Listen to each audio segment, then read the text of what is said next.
Y'all, what's going on in England? The very first European stop of Marilyn Manson's comeback tour has been canceled. And as I record this, there is further lobbying underway to cancel even more dates. Now, of course, the first thing that comes to mind is cancel culture. But there are distinct legal differences between these British venues and the American system that I'm used to covering. So on episode 225 of Heavy Metal Philosophy, we'll go over those differences. We'll discuss the philosophy of cancel culture, and I'll give you some behind the scenes insights into the touring industry that will inform my opinion on Marilyn Manson concerts. Welcome, metalheads. I'm the host of Heavy Metal Philosophy and writer for Metal Digest, Jon Barbas. Make sure you stick around to the end of the episode for this week's riff of the week. Now, before we tackle the legal specifics, we should probably do a quick background update.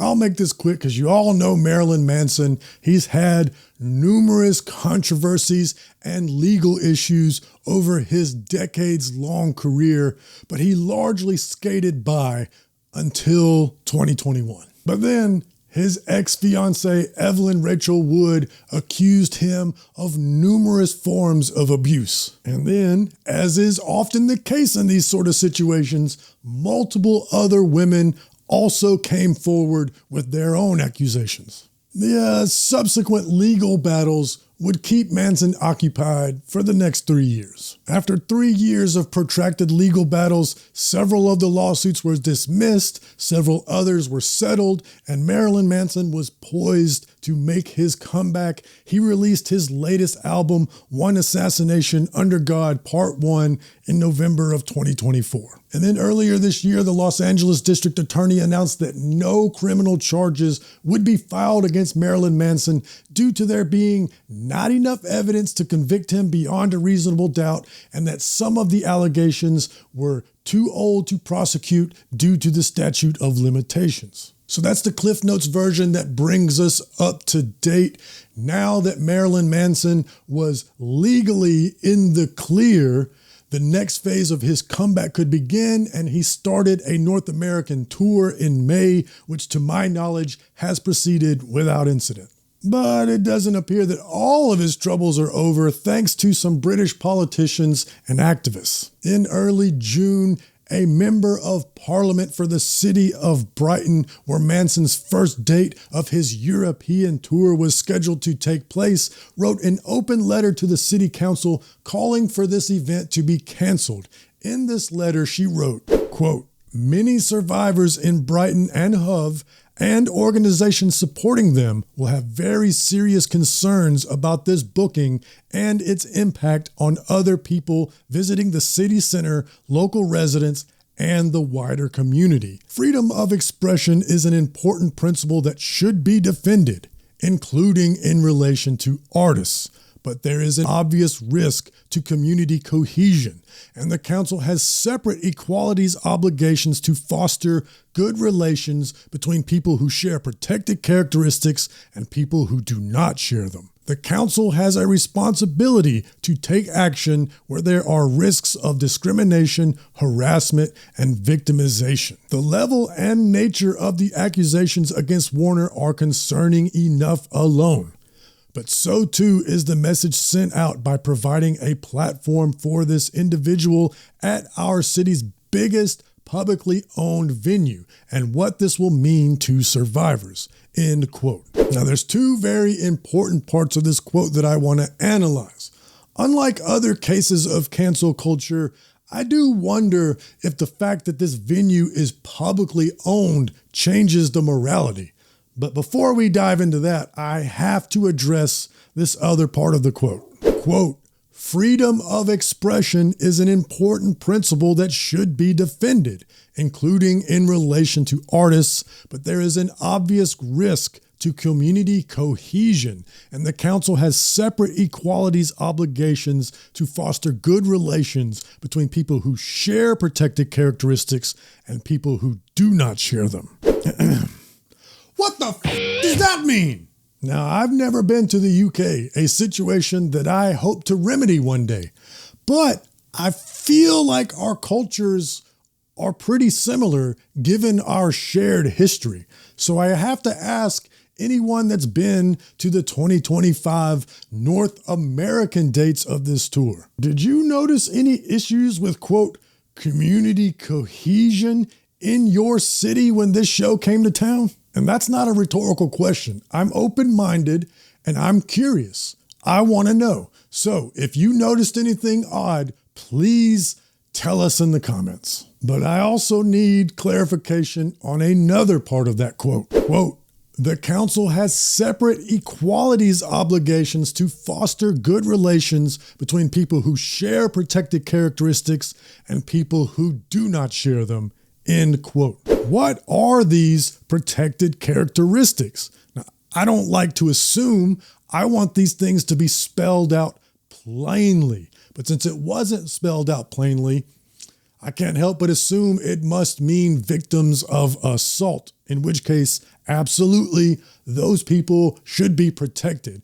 I want clarification on what it means to, quote, have good relations with people who do not share those, quote, protected characteristics. If you're British, and especially if you have any experience in related legal matters, could you please explain this in layman's terms in the comments? I would very much appreciate it.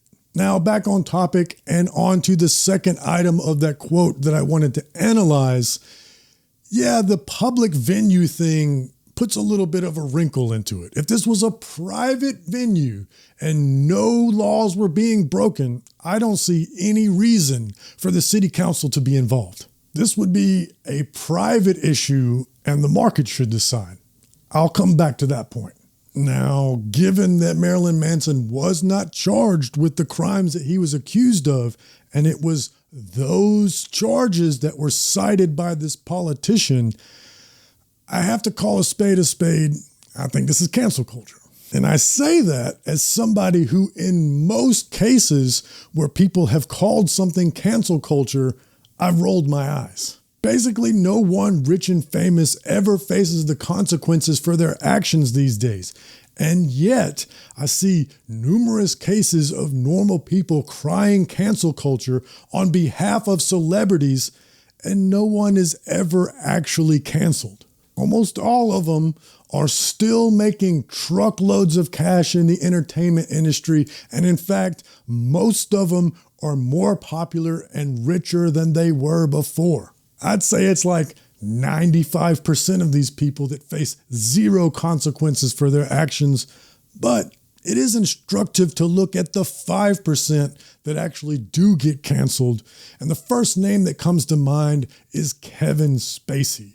Now, I'm sure if I dig deep enough on the internet, I will be able to find someone who's a Kevin Spacey defender. But for the most part, in general, most people are completely fine with Kevin Spacey being canceled. He's not entitled to being a rich and famous entertainer. He can retire on his pile of cash, or if he runs out, he could get a job like the rest of us. And even in the case of Kevin Spacey, he just doesn't get to be in Hollywood films anymore. He didn't go to jail. I can only think of 4 people off the top of my head who actually went to jail for their crimes. Harvey Weinstein, R. Kelly, Danny Masterson, and Diddy. The overwhelming majority of rich and famous people just skate on by no matter what their behavior was. And while I'm a fervent believer in innocent until proven guilty, it also hurts me inside to see normal, everyday people who, if they did the same thing, would be thrown underneath the jail defending these people that they do not know. And for what reason? Because they're fans? That's pathetic. Back to Manson. So what I'm about to say next might be a technicality, but I think I would feel differently if the politician acting on behalf of the public had cited one of the other transgressions that Manson committed. For the actual crimes that she cited, he is legally innocent. End of discussion. However, that fact that he's legally innocent does not mean he's a good guy. He has, in fact, abused people. What's my proof? His own words. He's publicly admitted in interviews the things that he's done to other people. He wrote about it in his book, The Long Road Out of Hell. He's spit on photographers. He's urinated on the crowd. He's even urinated in the catering of bands that he was on tour with. I used to piss on their catering. Wow. You gotta do what you gotta do. He's assaulted more than one security guard. One of those cases involved him allegedly ambushing him from behind, wrapping his legs around him, and gyrating his crotch on him. We talk about it all the time. Philosophy and ethics in particular is difficult. This is not difficult. If you put your bodily fluids on somebody without their consent, that's assault. Now, indulge me for a minute here. I need to briefly change the subject just to make another point. There are two different kinds of societies. There's one with an honor culture and one with a dignity culture. Neither is perfect, and like most human things, there are trade-offs with either system. They both have their own strengths and weaknesses. Now, you'll find honor cultures in societies that have a more tribal or clan basis. You'll find it in prisons and the public schools that I went to high school in. In a honor culture, if somebody commits a transgression against you, it is incumbent upon you to defend your own honor. So for this example, if we lived in an honor culture, if I was working at a music venue, just doing my job, protecting the performer, and he ambushed me from behind and rubbed his crotch on me, either I beat him down like the audacious and entitled freak that he is, or I'm a bitch. Now, we don't live in an honor culture. We live in a dignity culture. We are not allowed to take the law into our own hands. And for the most part, I feel this is the correct way to orient a society. Otherwise, might would make right. People who are the biggest, the strongest, and the most skilled fighters would be able to get away with whatever they want. Right versus wrong should be arbitrated objectively in a moral society. It shouldn't be decided by strength alone. However, like I said, neither system is perfect. A lot of bitch-made men hide behind the fact we live in a dignity society. They pop off at the mouth because they know they won't get punched in the face. They assault people because they know that sexual crimes are the hardest to prove beyond a reasonable doubt. They brazenly assault people in public, allegedly, like that security guard, because they know that rich and famous people have the overwhelming advantage in the courts. So with all that being said, I think I would be much more sympathetic to the calls of these British politicians if they were citing the crimes that Manson is actually guilty of. You know, one of the things that's getting lost in this controversy is one of the rules for this publicly owned venue is people as young as 14 are allowed to attend. If we lived in an honor culture and my 14-year-old daughter got pissed on by a performer from the stage, I would be within my rights to squeeze that person's neck until they went unconscious and then drop their limp body in the street. Just saying. So yeah, this whole situation puts me in an odd position as far as my opinion and philosophy is concerned, because under normal circumstances, I'm almost always going to side with the artists over Karen politicians. But at the same time, for everybody commenting on these news articles, Manson did nothing wrong. Yes, he did. He did plenty wrong. Now, maybe not this one crime in particular, but plenty of others. Now, longtime subscribers know that I'm also a concert photographer. And so far, let me knock on some wood, I have never worried what an entertainer might do to me as a photographer from the stage. Once, Josh Homme from Queens of the Stone Age kicked a photographer in her head. Now, I don't know if this photographer did anything out of pocket, but remember, dignity culture. And also, the bands get to approve or reject anybody that applies for a press pass. He knew she was going to be there. So a week or two ago, the creative director at Metal Digest sent out an email to the staff saying that she wanted us to cover this list of tours if they came to our cities.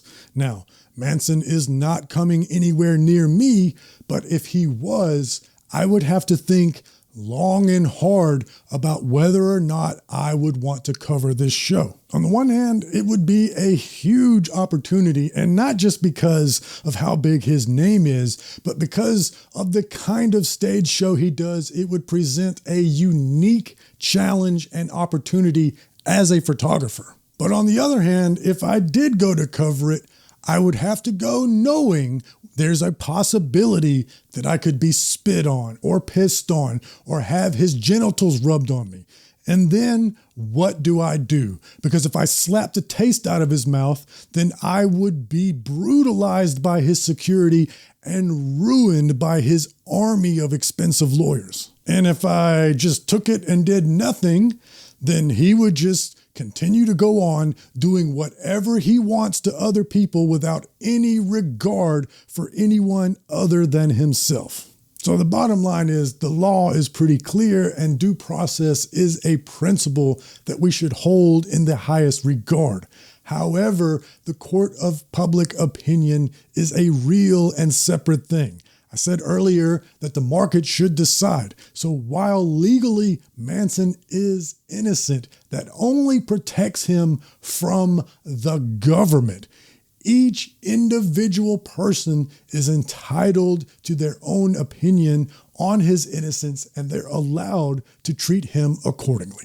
You aren't legally obligated to believe that he's innocent. Only the government is forced to treat him that way. So when it comes to this concert in England being canceled, there's three camps that I'm thinking about. There's the politicians, and y'all know that I hold every single solitary politician in the highest amount of contempt that I can muster. And then there's the commenters to all these articles saying that Manson did nothing wrong, and I just view them as simping fanboys. And then there's Marilyn Manson himself, who I'm sure is crying himself to sleep over this on his mountains of cash. And so for these three camps, I just can't muster any sympathy.